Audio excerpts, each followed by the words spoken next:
హైదరాబాద్లో జరగనున్న ఆటో యూనియన్ల మహాధర్నా నేపథ్యంలో Ibrahimpatnam auto union JAC chairman వేణుగోపాలరావుని ఇబ్రహీంపట్నం పోలీసులు ముందస్తుగా అరెస్టు చేశారు.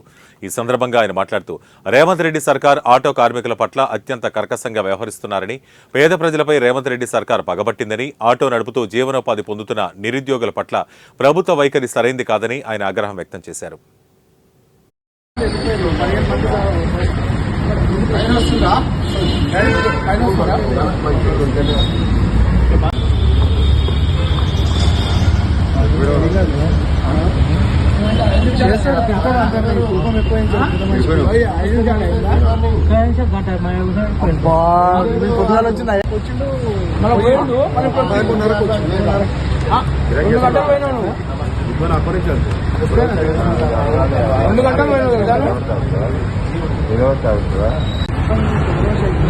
తిడుతుందంటే ఎవరు పడతాలని వచ్చిన పరిచయం అది సారీ చెప్పండి